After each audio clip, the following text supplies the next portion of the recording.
bucket, caught him a nice 7-pounder.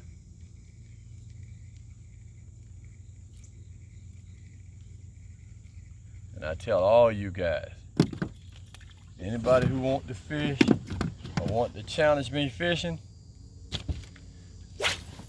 give me that guy there and we can go at it.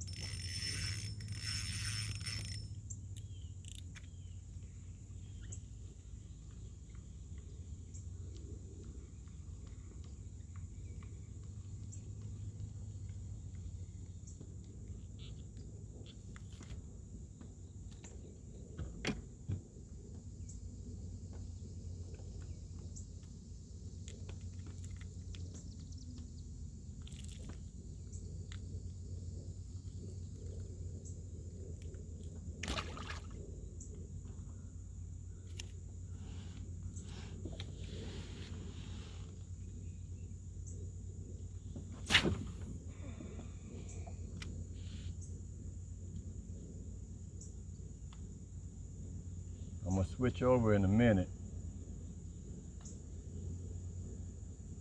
just to see if I go back to the 1/4 ounce hook with a different color,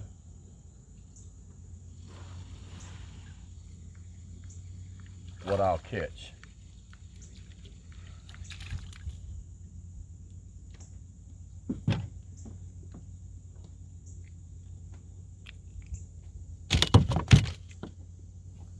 I'm gonna go ahead and do that right now.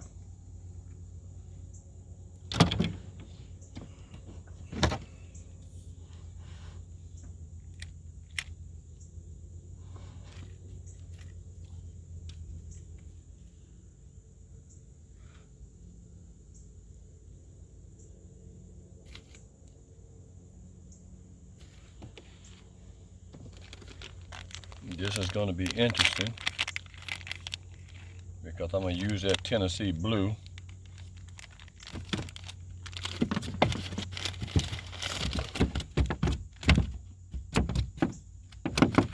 It's called Tennessee blue glitter because of the speckles in it.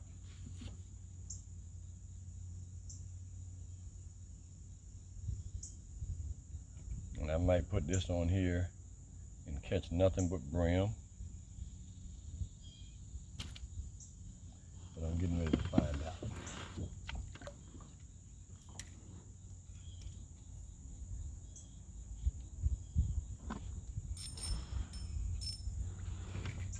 That's just a line wrapped around the top of the pole, y'all.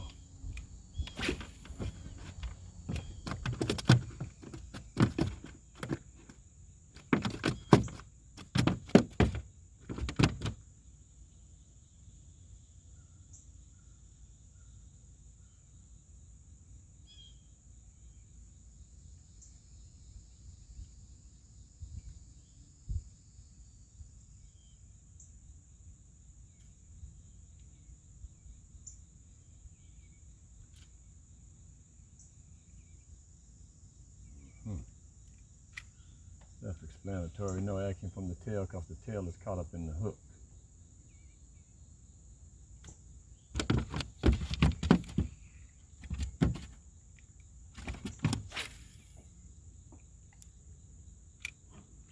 Let's see.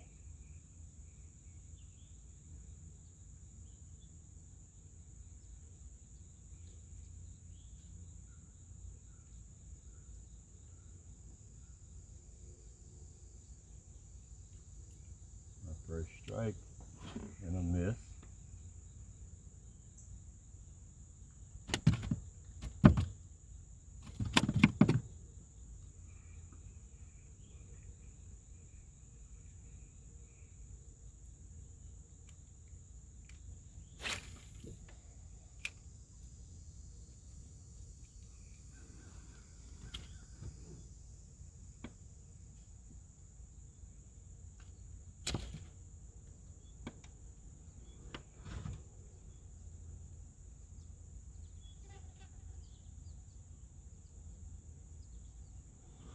They're hitting it.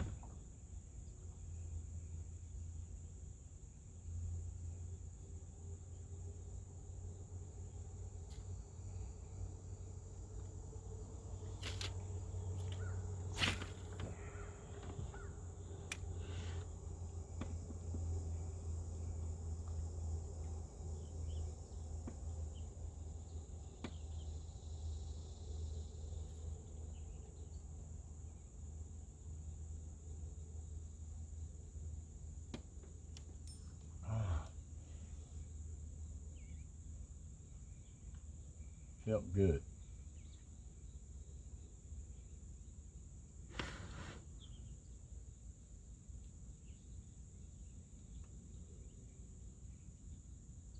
I'm not going to give up until I land one with the gulp.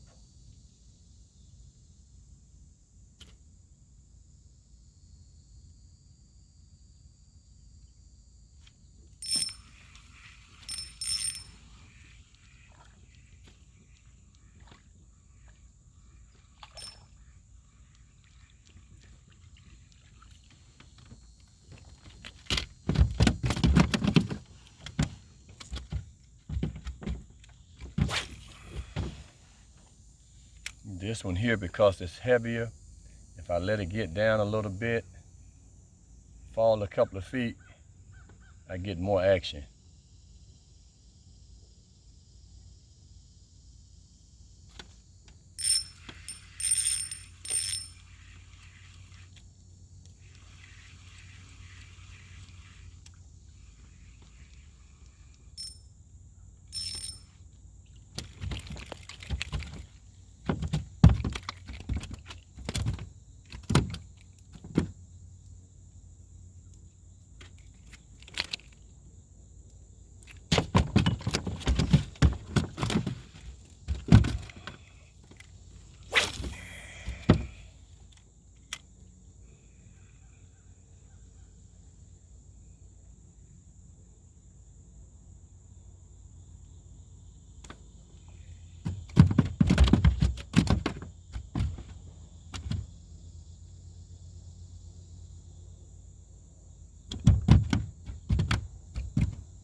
A lot of times you'll see me fishing and I get quiet, and that's probably because I'm catching fishing, or if there's really nothing going on, there's really nothing to explain to you.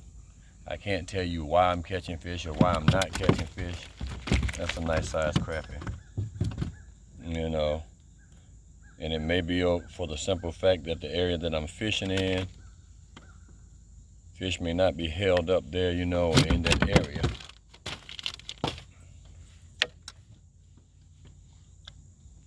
Got to do a video check, y'all, just to make sure.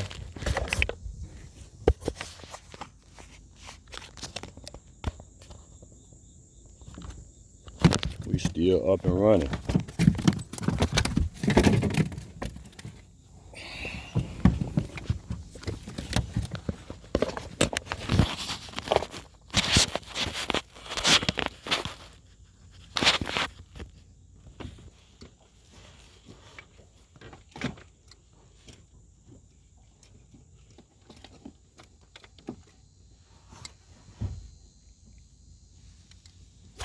Going out here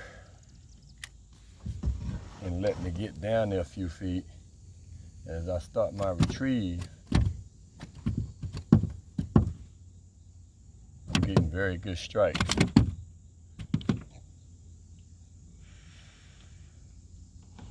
Yep, as I was telling y'all, I moved here from New Jersey, city boy turned country boy, but I know my way through the streets. That you can believe.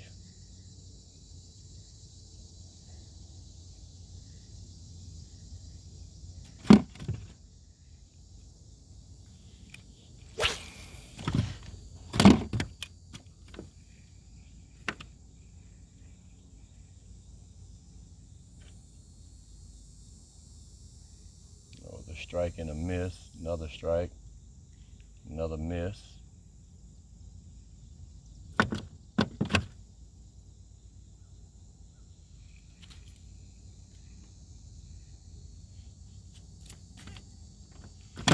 Still early, got lots of time.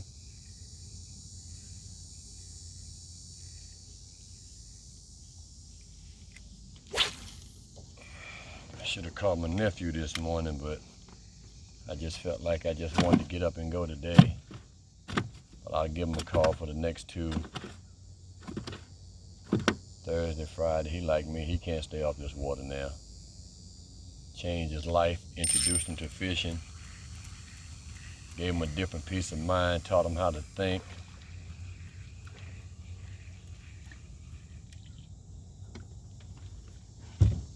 He got himself together, he's doing real good. I got to often remind him of how proud I am of him, and that's my nephew Rick. I love you. The wife often confirms the same thing. That guy has done a complete 360 with his life.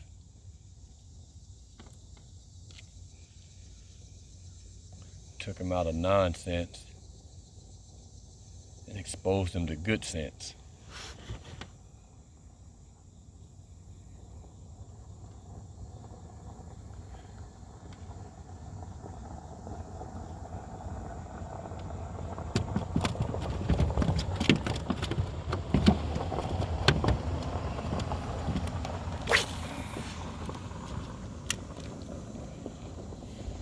You know, you go back and you look at the movie Notorious,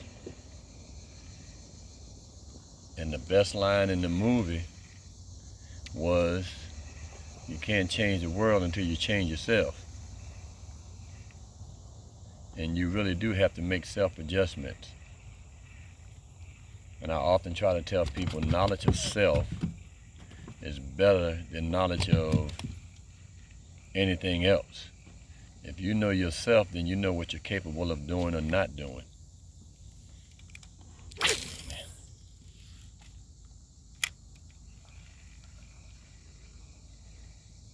Always try to be a leader and not a follower. Do what's good for you and not what somebody else wants you to do. When I come out here fishing, I'm telling y'all I'm out here in God's country, that's exactly what I feel like. I feel like I'm in complete solitude, me and God, and I just have a peace of mind. No worry, no strain, no fear. It's just me in this water and what's in it.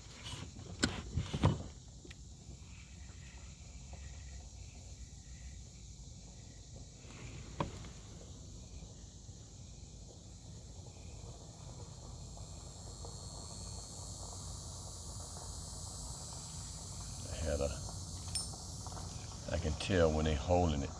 He came back and got it.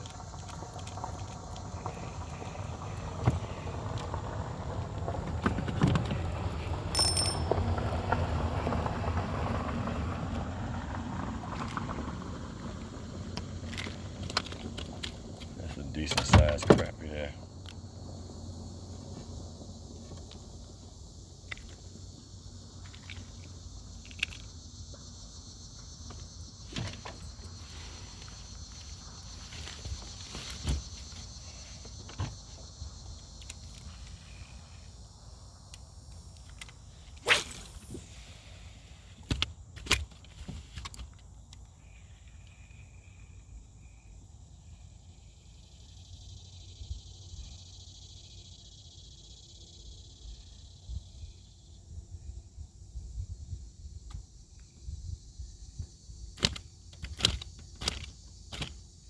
I've been trying to explain to my son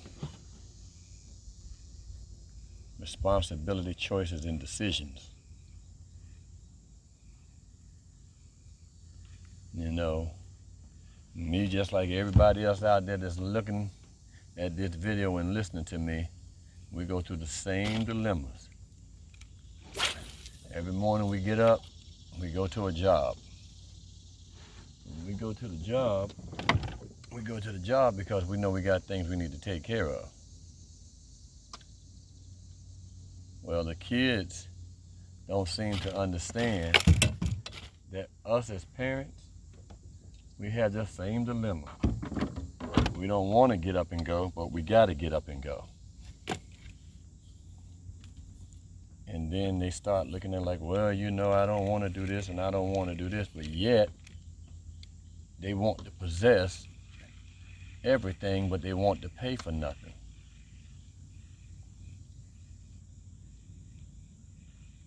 You have to make good choices in friends. You have to make good decisions in life.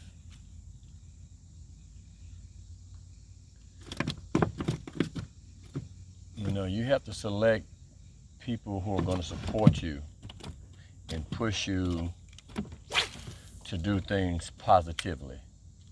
If you're around negative people, then you're going to have negative actions, negative reactions, negative responses, and you're not going to want to do anything that's going to be conducive to your life.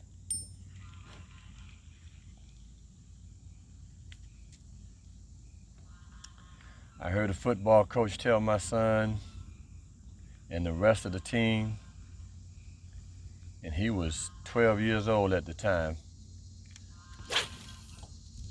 playing Pop Warner football. And the coach said to him, and it stuck with me ever since, that hard work beats talent when talent doesn't work hard. And it's the truth.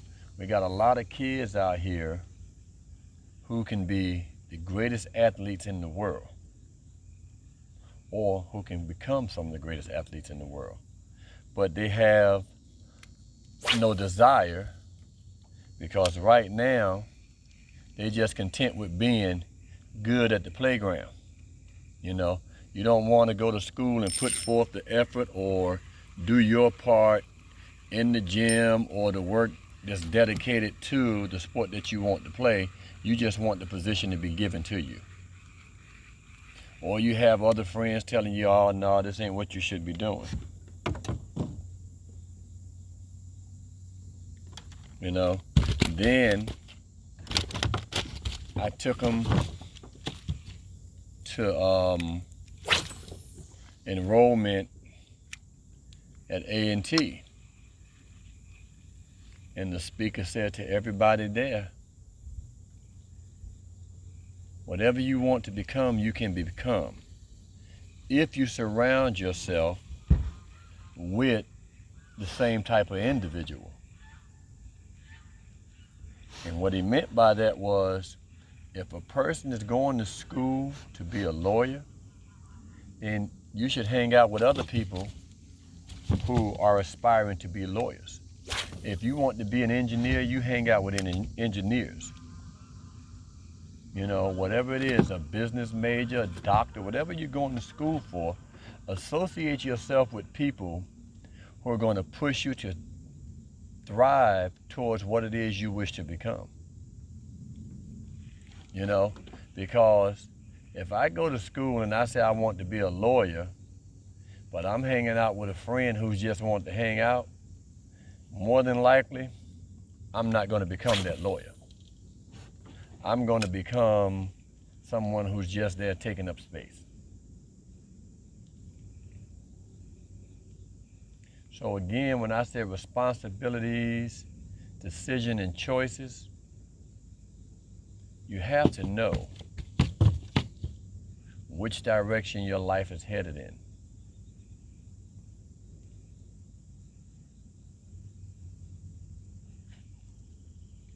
Kids often state the phrase, I can't wait till I turn 18. And turning 18 is just that, turning 18. When you turn 18, they're not giving you no money, you don't have no home, you don't have no car, you don't have a bank account with a lot of money in it.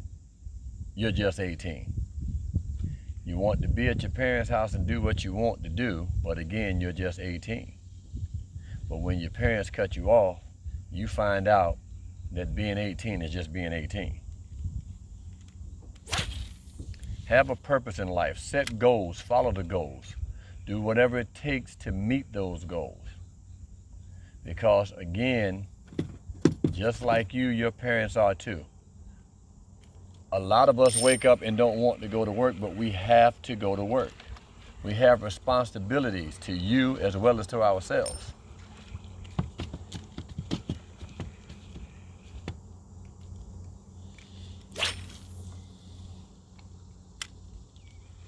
I see people, you know, they want to support the children and they'll help them get on their feet. We go out and we buy them a car.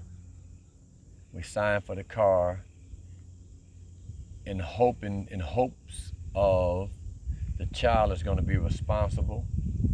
So what we do is we give them a car payment. Some of them will do their part and carry the load. But what happens is they start to think about, well, I got a new car, and now they don't want to work. And when they don't want to work, that responsibility falls back on the parent.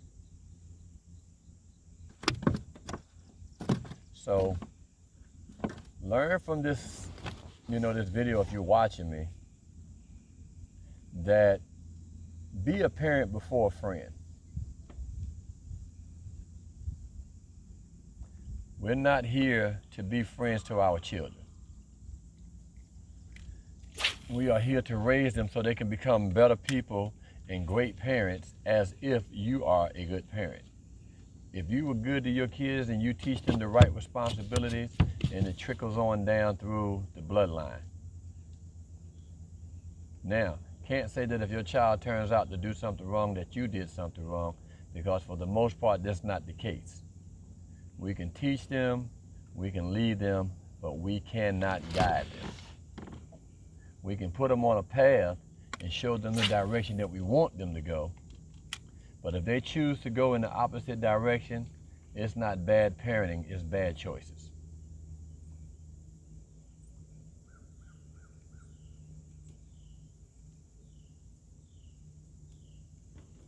I'm getting great hits out here. I'm missing a couple. I think I've actually, a few seconds ago was the first fish I reeled in and lost it on the retrieve. He shook the hooker loose.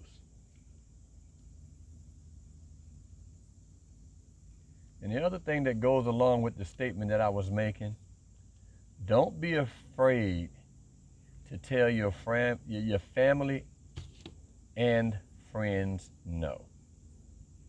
It's called tough love. Tough love says, I can't give you everything you need to go out there and get. If I give it to you, you're not going to go get it.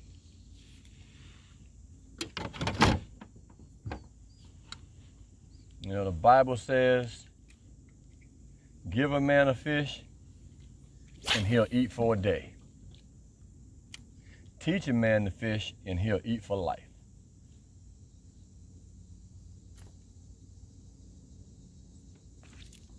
A lot of the kids today don't know what it means to struggle. They haven't had to do anything that was strenuous yet. I used to listen to my mother and them as a kid, tell us the work they did growing up, as far as picking cotton and, chopping fields and all that stuff that was done back in the days. And you sit here and you look like, wow, in amazement, they really worked hard. A lot of the kids haven't been exposed to that. These millennials are exactly what they said. They are millennials. They have technology at their hands, and with technology at their hands is making them lazy. They want to sit around and play video games and stay on the phone and text, and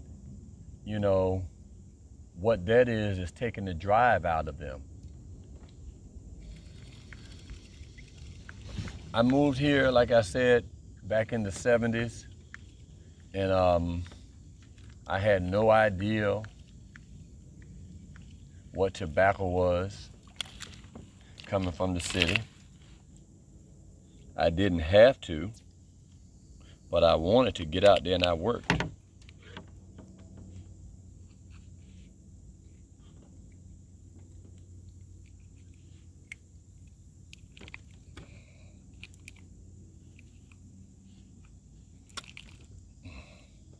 Sorry, yeah, that hook was in there deep. And what I can tell you, and anybody who's listening to this can tell you, if you ever went out in a tobacco field and you chop tobacco to keep the grass out of it, you pull the suckers out of the top of it, you prime tobacco, you hung tobacco in a stick barn, you went out with a guy and he cut and baled hay, you load that hay on a trailer, then you got to go to the barn and throw that hay up in the barn. It was real work. But at the same point in time, it was structure and discipline.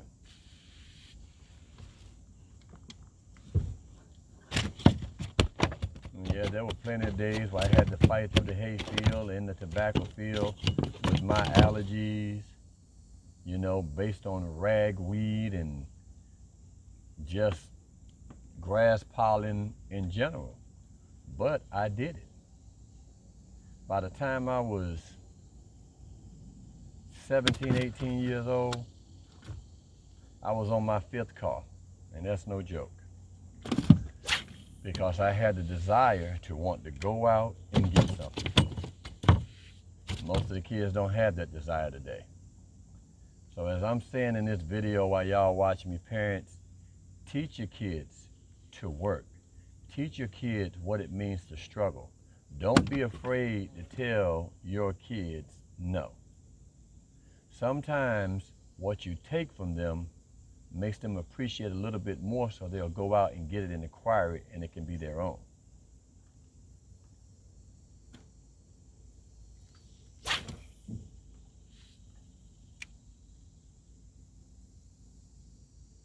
Sometimes we have to learn to make family, friends, and our surrounding environment, we have to take them out of their comfort zone. And when you take them out of their comfort zone, they don't like it, and then they want to do other things. And that's what I call my break it before I fix it policy. And I'm good at breaking it.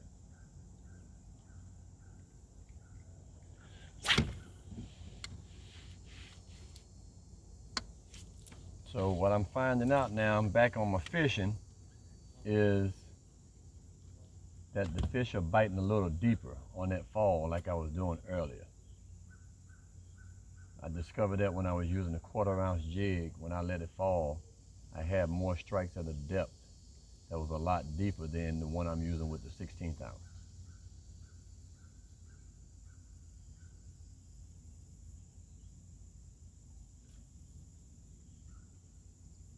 Malik B.Outdoors will come to you from many different perspectives. But for the most part of it, all of it is to edify you and bring you up to par with the way you think, the way you do things, how you can help others and how you can help others help themselves. Don't be afraid to lend a helping hand or a listening ear.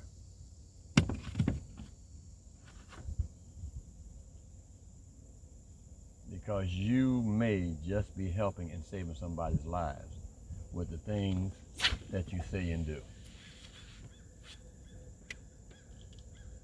Changed my direction, and that guy came up on top.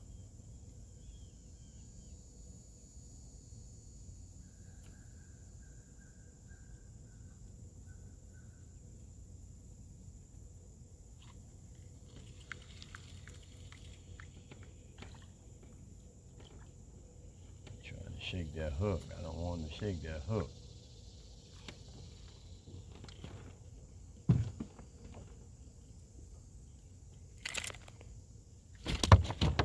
little warm out here. Sun came up. Clouds moved out.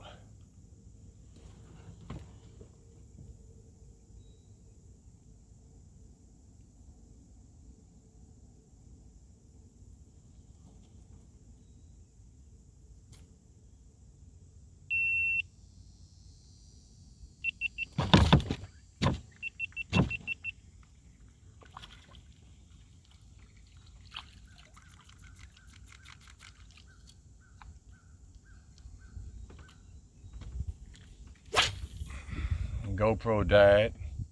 Don't know if the phone's still going. That was my second battery, and I know exactly what I did. I turned the power off.